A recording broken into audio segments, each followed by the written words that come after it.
Nasdem salib Golkar dan PKB. Jika calonkan Anies AI, penyelenggaraan pemilihan umum pemilu yang akan dilaksanakan pada Februari tahun 2024 yang akan datang membuat peta politik makin terbuka. Persaingan antar partai politik menjadi bumbu gelaran panggung calon presiden dan calon wakil presiden. Pada survei yang digelar oleh lembaga survei independen LSI pada 8–20 Agustus tahun 2022, persaingan ketat elektabilitas antar partai kian menguat.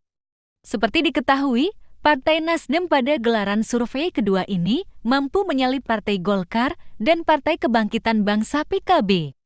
Partai Nasdem masuk 4 besar usai menyalip Partai Golkar dan PKB dengan raihan elektabilitas 8,7%. Sementara Partai Golkar hanya meraih 7,0% dan berada pada posisi ke-6, serta PKB mendapatkan 5,9% pada posisi ke-7, ungkap Direktur Riset Lembaga Survei Independen LSI, Fatur Rahman. Di Jakarta pada Senin 22 Agustus 2022.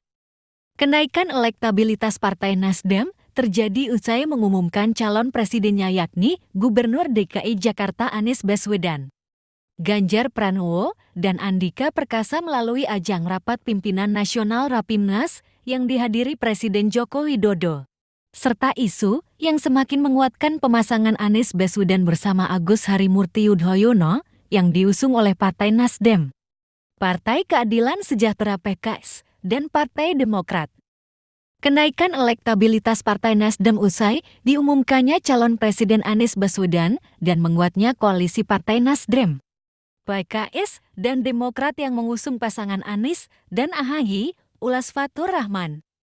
Diketahui, hasil survei elektabilitas partai politik pada posisi pertama masih ditempati PDI Perjuangan dengan 18,8%, kedua Partai Gerindra 11,9%, ketiga Partai Demokrat 11,8%, keempat Nasdem 8,7%, kelima PKS 7,2%, keenam Partai Golkar 7,0%, ketujuh PKB 5,9%, kedelapan PAIN 2,7%, dan ke-9 PPIP 2,4%.